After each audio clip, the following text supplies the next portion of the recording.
사람마다 달고 다니는 그 주머니가 있는데 그것은 허물 주머니입니다. 이 허물 주머니가 이 앞에 달려 있으면 참 좋을 텐데 이 주머니는 다 모든 사람이 뒤에 달려 있어서 잘 볼 수가 없습니다.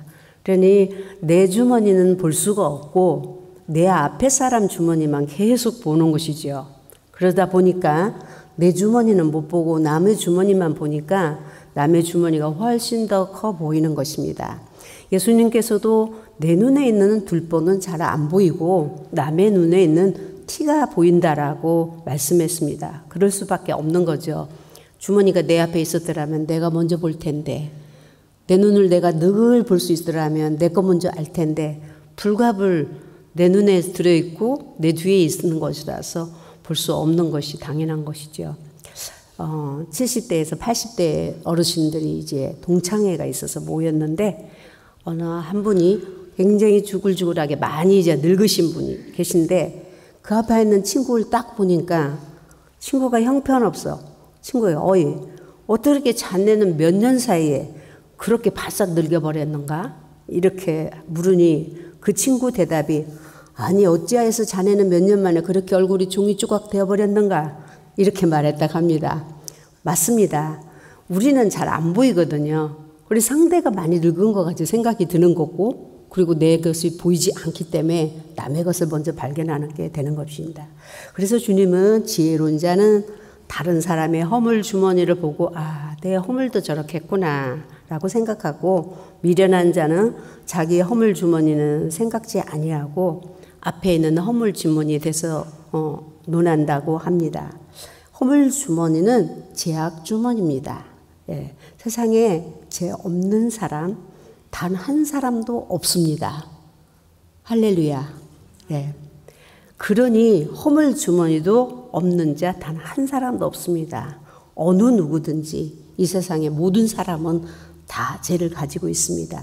오늘 본문은 허물 주머니를 달고 다니는 모든 사람들에게 이 주머니를 비우고 자유롭게 사는 것에 대하여서 교훈하시는 말씀입니다. 본문은 갈릴리 사람들이 불의한 일로 일어난 그런 피살 사건으로 피가 튀길 정도로 얼마나 많은 사람이 죽었다라는 사실을 우리가 여기 전제하고 있고요. 실로암의 망대가 무너져가지고 많은 사람이 깔려 죽게 됐어요. 번사 사태가 일어난 거죠. 갈릴리인들은 빌라도에 의하여서 많이 살해가 되었습니다.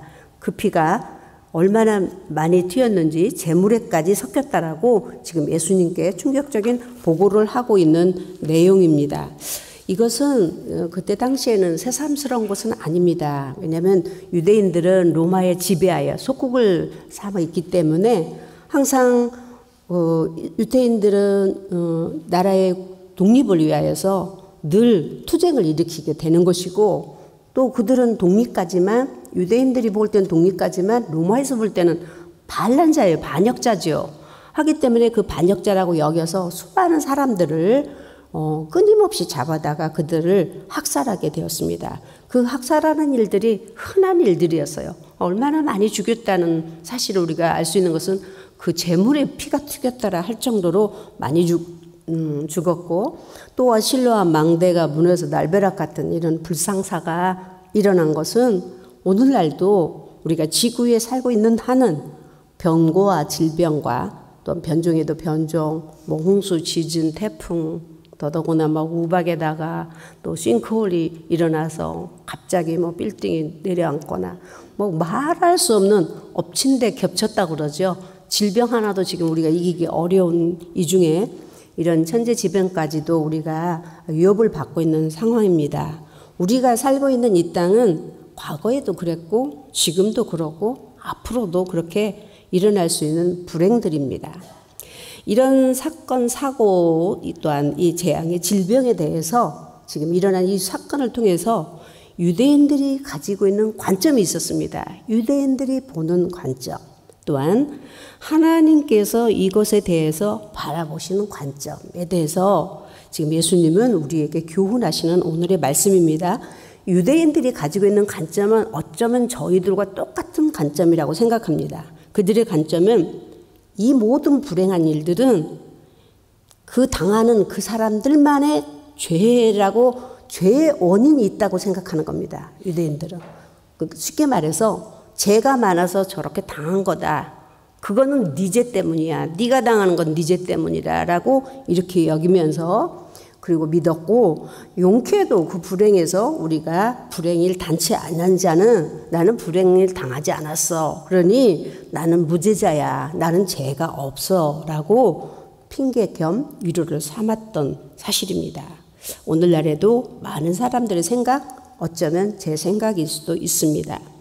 그런데 여기에 대해서 하나님께서 보시는 관점은 예수님께서 교훈하시는 것이 그 유대인들에게 지적을 합니다. 그래, 너는 무죄고 저들은 죄가 많아서 그런 불행한 일을 당한다고 생각하는 그를 책망하시고, 그리고 그렇게 생각하는 그들에게 회개하라고 촉구하십니다. 그래, 불행 당하고 피살 당하고 그리고 변사사체 일어나고 이런 사건 사고가 불행이 계속적으로 일어나는 것이, 그것이 너 죄보다 더 크다고 생각하느냐? 라고 묻습니다. 이 불행한 해를 받는 자들이 너보다도 더 큰 죄가 있다고 생각하느냐? 망대가 무너져 깔려 죽은 사람이 너희보다 죄가 더 훨씬 많다고 생각하느냐라고 묻습니다. 여러분은 어떻게 생각하십니까? 아무래도 그렇겠지 뭐, 이렇게 생각할 수도 있습니다. 주님은 이 책망은 타인의 불행을 보고 국률이 여기기는커녕 불행의 원인을 구명하며 그 원인에 집착하는 너희가 누구냐고 지금 묻습니다. 너희의 그 생각이 완악한 독소다, 죄다. 너희가 죄가 없어서 고난과 재난을 면하고 있다고 생각하느냐? 너희가 죄가 없어서 불행을 피하여 갔다고 생각 말고 죄의 과중을 따지지 말라. 모래도 가라앉고 바위도 가라앉습니다. 나는 모래고 너는 바위다 라는 그런 과중을 여기지 말고 그들을 불쌍히 여기고 긍휼을 베풀며 완악하지 말라. 잠언 24장 18절에는 혹시 원수가 넘어지고 불행해지는 것을 보고 절대 기뻐하지 말라고 했었습니다. 그 원수의 불행을 보고 기뻐하게 되면 그 진노가 너에게 그대로 옮겨온다 하니 늘 두려워하라. 잠시간 불행이 없다 하여서 죄가 없는 것처럼 생각 말라는 거죠. 그래서 성도의 올바른 자세를 취하라고 오늘은 교훈하십니다. 첫째는 다른 이웃의 불행을 정죄하지 말라. 동일한 죄인임을 고백하라 라고 말씀하십니다. 그를 정죄할 것이 아니라 나도 똑같은 죄인이라고 인정을 하라는 거죠. 둘째는 또 하나님 앞에서 불행이 있든지 없든지 회개하라고 말씀하십니다. 셋째는 이웃의 불행이 곧 나의 불행으로 여기고 겸허하라고, 겸손하라고. 옛말에 우리 집 며느리 야단치고 며느리 잡으면 옆집 며느리가 얌전해진다 그랬어요. 그래서 이 집 며느리 막 시집살이 시키면 옆집 며느리가 얌전해지는 겁니다. 겸허해지는 거죠. 즉 그 이야기인 것입니다. 겸손해지고 남의 불행을 보면 네가 더 겸허하고 겸손하라. 그건 곧 내 불행이구나라고 생각하여서 결론적으로는 전체적으로는 회개하라고 말씀하십니다.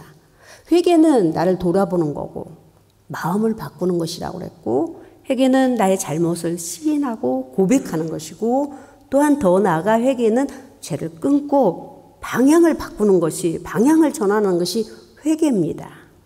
우리의 원죄는 예수 그리스도를 믿음으로 말미암아서 생명 얻는 회개가 이루어졌어요. 내가 빌어서, 내가 고백해서, 내가 시인해서 되는 게 아닙니다. 타이로운, 우리는 죽을 수밖에 없는 그런 죽음에 이르는, 영이 죽을 수밖에 없는 이것에 대해서는 우리가 믿음으로 믿을 때 우리 영혼이 구원을 얻는 거지만, 우리가 날마다 밥 먹듯이 짓는 죄, 자범죄라고 그러죠. 내가 스스로 짓는 죄. 여러분이나 내가 항상 알고도 짓고 모르고도 짓는 이런 죄를, 그래 주님이 이 죄도 다 담당했으니까 믿기만 하면 돼. 물론 믿으면 되겠지요. 하지만은 주님은 네가 스스로 지은 죄에 대해서는 시인하고 고백하고 용서를 구하기를 바랍니다. 회개 없어서 망하지 말라는 이야기죠. 또한 고범죄가 있습니다. 고범죄는 알면서도 반복적으로 짓는 죄를 고범죄라고 그래요. 주님은 네가 알고 있는 이 죄를 끊어버리라고 말씀하고 거기서 변화되라고. 그래서 주님은 우리에게 회개의 길, 사죄의 은총의 용서의 길을 우리한테 열어주셔서 복된 자가 되라고 말씀하시면서 이 길에서 너희가 사양하지 말라, 거절하지 말라. 이 말씀은 나는 죄 없어? 라는 말을 하지 말라는 겁니다. 회개가 없어서 내가 그 사람이 당하는 불행, 그는 죄가 있어서 불행을 당한다 하지만 우리가 회개가 없다 보면 다른 결과의 심판을 받을 수 있다는 거죠. 우리는 죄에 대해서 너무 많이 무뎌져 있습니다. 죄의 노예가 되었음에도 불구하고 죄의 노예라고 생각하지 않습니다. 여기지 않습니다. 오히려 죄 안에서 우리가 자유를 누려요. 처음에 화장실 들어가면 냄새가 굉장히 많이 나요. 계속 앉아있으면 냄새 나는 줄 모릅니다. 거기 안에서 자유를 누리게 되고 죄에 대한 깨우침도 없고 죄로 죄를 여기지 않습니다. 성경은 악의 모양이라도 버리라고 했지만 악의 모양보다도 더 훨씬 해서는 안 되고 보아서도 안 되고 들어서도 안 되는 것에 대해서 우리는 더 많이 귀를 기울입니다. 오히려 그 용서를 구하라 하심에 그리고 너희가 주님 앞에서 죄를 자유하라, 죄에서 자유하라 하는 것은 점점점 무감각해지고 우리가 귀가 멀어져 가고 있습니다. 그럼 우리는 어찌할까요? 어떻게 해야 되나요? 그러기에 주님께서는 예수 그리스도에 되시면 우리를 용서하시고 우리 죄 문제를 해결하러 오셨습니다. 죄를 인정하고 고백하고 주님은 우리에게 나오라고 말씀해 주십니다. 이사야서 53장 5절 너무나도 잘 아는 말씀입니다. 우리가 한번 같이 읽어보겠습니다. 그가 찔림은 우리의 허물 때문이요 그가 상함은 우리의 죄악 때문이라. 그가 징계를 받음으로 우리는 평화를 누리고 그가 채찍에 맞음으로 우리는 나음을 받았도다. 네, 허물은 우리가 지은 죄입니다. 누구든지 허물이 없는 사람은 이 세상 아무도 없어요. 저부터 어린애 이르기까지 누구든지 다 허물을 가지고 있습니다. 죄악은 우리가 정말 용서받지 못하는 믿음으로서 구원받는 그런 죄악이죠. 우리가 하나님과 평화하지 못하고 사람과 평화하지 못한 것 때문에 우리가 모든 질병이나 여러 가지 고난이나 이런 사건 사고로 인해서 우리는 죽을 수밖에 없고 치료받아야 될 그런 것을 알지 못할 때마다 하나님은 우리를 치료해 주시기를 원하시고 계셔서 주님은 우리에게 길을 열어놓으시고 그 죄에 무뎌지지 말고 깨어있기를 원하시고 우리가 고백하고 시인하면 된다라고 주님은 말씀해 주고 계십니다. 요한 1서 1장 9절에 한번 같이 읽겠습니다. 만일 우리가 죄를 자백하면 그는 미쁘시고 의로우사 우리 죄를 사하시며 우리를 모든 불의에서 깨끗하게 하실 것이요. 우리 죄를 자백하고 고백하면 미쁘시고 의로우신 그분이 내 죄를 사하시고 우리를 불의에서 깨끗하게 하실 것이라는 살 길이 있고 자유할 수 있는 길이 있음에도 불구하고 회개하지 않는다면 고백하지 않는다면 시인하지 않는다면 오늘 본문의 5절의 말씀 회개하지 아니하면 망하리라. 소돔과 고모라 성에 회개하는 한 생명만 있어도 한 사람만 있어도 소돔과 고모라 성이 멸망하지 않는다라고 분명히 아브라함이 대표로 기도할 때 하나님의 아브라함이 그렇게 얘기합니다. 5사람만 10사람만 50명에서 점점점 줄죠. 단 한 사람의 회개하는 사람이 없어서 소돔과 고모라 성이 망했다라고 말합니다. 노아의 홍수 때 하나님이 사람 지음을 탄식하시고 한탄하십니다. 그들을 지면에 쓸어버릴 때 노아가 방주를 지으며 100년을 기다립니다. 100년 동안 그 백성이 회개함이 없어서 결국은 망했습니다. 바리새인들에게 그들은 4000년의 역사를 가지고 예수 그리스도 메시아를 기다리고 있었습니다. 세례 요한이 외칩니다. 회개하라고. 곧 이제 너희를 구원할 구세주가 나타날 것이라고 했지만 그들은 회개하지 아니해서 예수님께 굉장히 미움을 받습니다. 그러나 요나의 소리를 듣고 니느웨 성이 회개합니다. 백성들이 회개합니다. 그 민족이 회복이 되었고 하나님께서 그 민족을 살리셨습니다.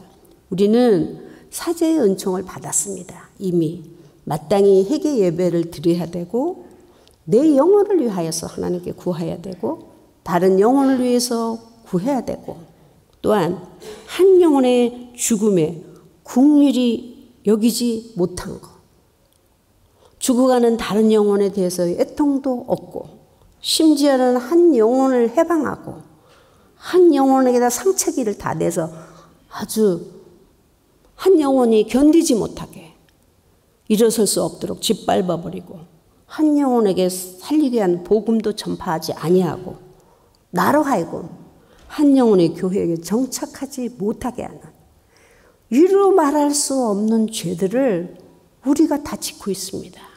저와 여러분이 어느 누구 한 사람 빼놓을 수 나는 아닐 거라고 아닙니다. 누구든지 누구에게든지 이러한 죄가 없다는 사람이 어디 있겠습니까? 우리는 주님은 이걸 지적하시는 것이 아니라 고백하라는 겁니다. 시인하라는 겁니다. 에스겔서 3장 17절과 우리가 18절을 한번 보시겠습니다. 함께 읽겠습니다. 인자야, 내가 너를 이스라엘 족속의 파수꾼으로 세웠으니 너는 내 입의 말을 듣고 나를 대신하여 그들을 깨우치라. 가령 내가 악인에게 말하기를 너는 꼭 죽으리라 할 때 내가 깨우치지 아니하거나 말로 악인에게 일러서 그의 악한 길을 떠나 생명을 구원하게 하지 아니하면 그 악인은 그 죄악 중에서 죽으려니와 내가 그의 피값을 내 손에서 찾을 것이고 라고 말씀하고 있습니다. 이 말씀은 무슨 얘기냐면 주님께서는 우리 모두가 우리는 복음을 전해야 될 마땅한 의무를 가진 자고 우리는 파수꾼으로서 주님이 부르셨습니다.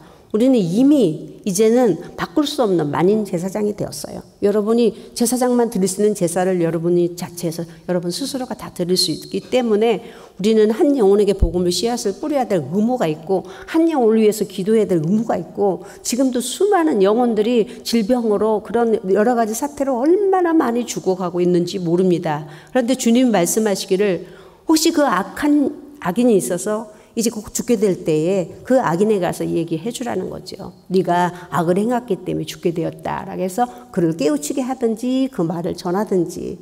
그런데 만약에 그걸 전하지 아니해서 그 악인이 자기 악으로 죽게 될 때는 그 핏값은 반드시 너희에게 내가 받겠다. 한데 너희가 전했는데도 불구하고 그가 악을 행해서 죽는 것은 쥐죄로 죽는 거지만 전하지 않아서 그가 죽게 될 때는 우리에게 그 죄값을 물으시겠다라고 주님은 말씀하고 계시는 오늘 여기 에스겔의 선지자의 말씀입니다. 수없이 구원받지 못한 죽어가는 영혼들, 실족한 영혼들, 병든 영혼들, 유리하고 방하는 영혼들, 잠자는 영혼들은 다 내 손 안에 있다는 사실입니다. 기도하고 전파하고 전도해야 될 의무가 있습니다. 그러기에 우리가 이것을 다 하지 못한 것에 대해서 우리는 회개하고 내가 지은 죄 한 가지 한 가지를 회개하라.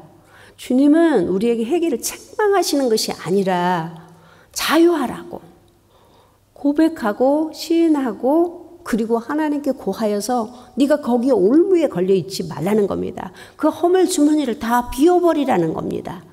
그래서 내 영혼이 살고 내가 살기를 원하고 그리고 자유하라는 것이지 이 죄를 졌으니 너가 불의하다라고 지금 지적하는 것이 아닌 얘기입니다. 주님이 얼마든지 이 길을 열어놨으니 이 길을 따라서 너희가 믿음의 백성으로 자유하게 살기를 주님은 원하시고 계십니다. 한 영혼 한 영혼이 회개할 때 하나님은 가장 기뻐해서 99마리 영혼이 회개할 게 없다 할지라도 그 회개할 한 영혼이 회개하고 돌아올 때 주님은 가장 기뻐하셨고 10드라크마를 가진 자가 9을 가졌는데 하나를 잊어버려서 9가지고도 충분히 할 수 있는데도 불구하고 그 한 가지를 회개하고 돌아올 때 주님은 기뻐하셨고 우리 누가복음 15장 7절, 10절, 24절 이렇게 한번 같이 우리가 함께 읽어보겠습니다.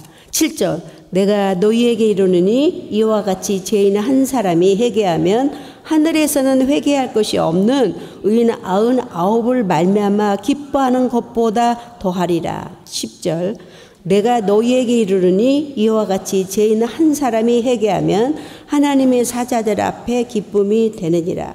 24절 이 내 아들은 죽었다가 다시 살아났으며 내가 잃었다가 다시 얻었노라 하시니 그들이 즐거워하더라. 예, 오늘 하나님의 말씀하십니다.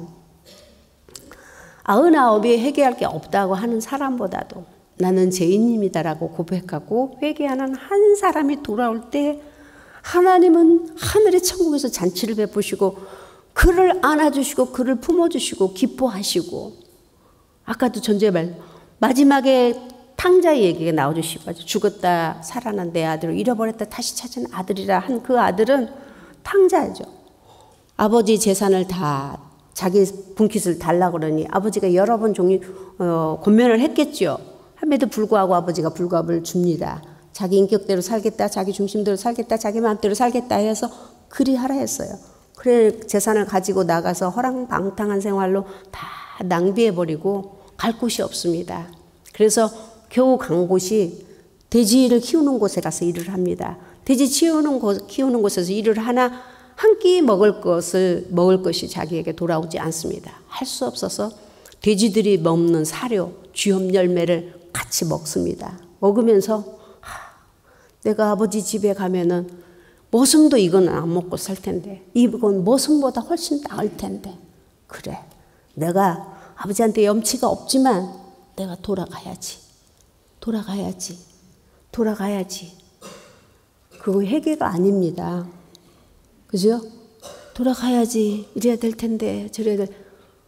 돌아가야만 핵인 것입니다. 동의해서 서로 방향을 바꾸는 거죠. 돌아가야지 하더니 아들이 일어나 아버지께로 가면서 내가 하늘 아버지한테도 죄를 졌고 땅에도 죄를 졌으니 아버지 머슴이라도 좋으니 나를 머슴이라도 삼아주소서, 이런 생각을 가지고 아버지께로 돌아갑니다. 방향을 완전히 바꾸어서 돌아갑니다. 아버지는 그 아들이 나가서 돌아오기만을 늘 밤마다 문을 열고 기다립니다. 언젠가는 아들이 돌아오겠지. 어서 돌아만 와다오 라고 기다리고 있을 때에 아들이 먼 데서 돌아옵니다. 아들은 건성건성 돌아오지만 아버지는 늘 그곳을 주시하고 있었기 때문에 뭐가 조금만 어른거려도 당장 아는 겁니다. 먼데 보니 아들이 덜렁덜렁 돌아옵니다. 거짓 인쇄를 하고 돌아온 거죠. 그런 모습을 보고 아버지가 아들이 뭐 잘났다고, 누가 보면 여러분 15장에 보면 달려갑니다. 아버지가 그 아들에게 그냥 그 돼지 쥐염염을 주워 먹고 더럽고 똥냄새 난 그런 더러운 모습에, 거지 같은 모습을 상관없이 달려나가서 아들의 목을 끌어안고 입을 맞추면서 새 옷, 구원의 옷을 다시는 이제는 구원에서 네가 나가 떨어지지 아니할 거다. 구원의 옷을 입히고 반지를 끼워줍니다. 하나님과의 언약이죠. 약속이죠. 그리고 신발을 신깁니다. 이제는 너가 과거에 네가 어쨌든 간에, 과거에 네가 무슨 죄를 졌든 간에 난 너를 죄를 묻지 아니하겠다는 것이 복음입니다. 기쁜 소식입니다. 그래서 복음의 신발을 신겨주고 네가 왜 그렇게 살았느냐고 묻는 것이 아니라 너는 죽었다 살아온 내 아들이다. 잃어버렸다 얻은 아들이니 내가 너 때문에 기뻐한다. 지금 나를 모시고 있는 큰아들이 아니라 바로 너라. 99마리보다 한 마리 양 네가 회개하는 난 너를 사랑하고 너 때문에 기뻐하면서 한다. 즐거워한다. 잔치하며 술을 잡고 송아지를 잡았던 사실을 우리에게 주님은 말씀하고 있습니다. 정녕 주님께서는 우리가 물론 잘하면 더 좋겠지만, 아까도 말씀드린 것 전자에 죄 없는 사람이 어디 있겠습니까? 왜 내가 죄를 두려워하면서 죄 때문에 우리가 공포를 느끼면서 살아야 되겠습니까? 얼마든지 주님 앞에 내어놓고 털어버리고 기쁨과 자신 있고 자신만만하게 사람이 죄 안 진 사람 단 한 사람도 없다고 그랬잖아요. 금방도 우리는 돌아서면 또 죄를 져요. 금방도 우리는 자범죄를 수없이 짓고 있습니다. 그것 때문에 우리는 두렵잖아요. 때때로 어느 사람은 왜 교회를 주일 안 왔어요? 어제 자기가 죄를 너무 많이 지고 싸워가지고 싸웠으니까 와야죠. 할렐루야. 죄가 있으니까 주님 말씀했잖아요. 병원에 사람들이 오는데 환자가 왜 왔냐고 물어보면 큰일 나잖아요. 환자니까 병원에 오는 겁니다. 저도 가끔 그래요. 내 속에서 야, 너 그렇게 뻔뻔스럽게 그렇게 하고 또 교회 가고 싶냐? 처음엔 제가 집사 때 굉장히 그게 걸렸어요. 제가 남편하고 이제 싸웠는데 교회에 간다는 게 참 민망스럽더라고. 속에서 내 뒤에다 대고 아이고 웃긴다고 어제 그래놓고 저래 교회 그게 자꾸 보이는 것 같은데, 그래서 하나님 내가 어떻게 할까요? 가야 될까요? 가지 말아야 될까요? 기도하는데 야, 너가 떳떳하게 교회를 가라. 네가 예수를 만나러 가는 것은 죄가 있어서 가는 거 아니겠느냐? 그러니까 만약에 너한테 그렇게 얘기하면 네가 그렇게 대답해.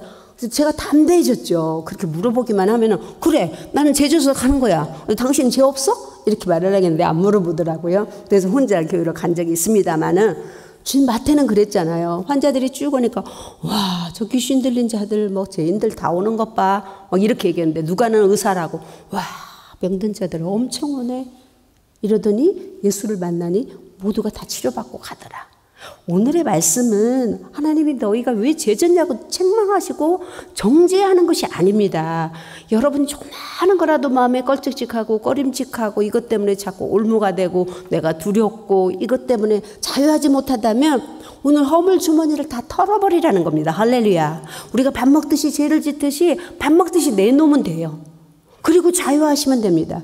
누가 그걸 정죄하겠습니까? 주님도 내가 너를 정죄하지 않니 결코 정죄하지 아니라는데 누가 나를 정죄하겠습니까? 우리는 습관적인 죄들이 수없이 반복해집니다. 주님은 알고 계십니다. 양들의 속성이 사랑스럽고 양들은 비공격적입니다. 공격을 잘 못하는 게 양입니다. 그리고 무방비 상태예요. 양들은. 그래서 끊임없이 관리가 필요한 거죠. 놔두면 그냥 맹수한테 물려 죽게 되는 겁니다. 죄가 쌓이면 어떻게 될까요? 털어버리지 않으면 그 주머니가 터지면 사고 나는 거잖아요. 그래서 주님은 특성상 양들은 스스로 할 수 있는 게 없어요. 그래서 절대 목자가 필요한 겁니다. 회개하라고 하신 것은 지속적으로 목자에 가까이 나오라는 거죠. 우리가 무엇을 가지고 나갈까요? 주님께 드릴 게 뭐가 있습니까? 함으로 우리에게 주님은 네가 어떤 것을 가지고 있을지라도 가지고 나와라 의지하라. 아까도 이사야서 53장 5절에 허물도 짊어지셨고 허물 때문에 죽었고 죄악 때문에 죽었고 우리가 화목하지 못해서 죽었고 질병 때문에 죽었잖아. 이렇게 말씀하고 계시지 않습니까? 함으로 주님은 우리에게 돌아서고 돌아가라. 오늘도 돌아오고 내일도 돌아오고 뉘우침을 기뻐하시고 하나님께서는 죄를 보심보다도 돌이킴에 기뻐하십니다. 할렐루야. 회개하는 자를 기뻐하십니다. 무슨 죄를 졌기를 저렇게 맨 회개해요. 네, 고백하고 신하는 거. 미쁘다 하신 주께서 네가 자복하면 너를 의롭다 하시고 네가 자복하고 고백하면 죄를 사하시고 그리고 불의해서 깨끗하게 치료하시겠다라고 약속하시고 계십니다. 말씀에. 여러분의 내가 지금 사죄의 은총 앞에 자유한지요? 확인해보고 고백하고 돌아가며 주님의 십자가의 보혈의 핏값으로 치르신 은혜와 자유의 보좌로 날마다 밥 먹듯 죄 짓듯 날마다 우리도 밥 먹듯 고백하면 되고 시인하면 되고 그리고 더 큰 죄는 방향을 바꾸면 되죠. 끊어버리면 되는 거지 않습니까? 그래서 주님께서 오늘 정한 마음으로 돌아가 아버지 품 안에서 풍성한 복을 누리며 죄에서 자유하시기를 예수 이름으로 축원드립니다. 네, 기도하겠습니다.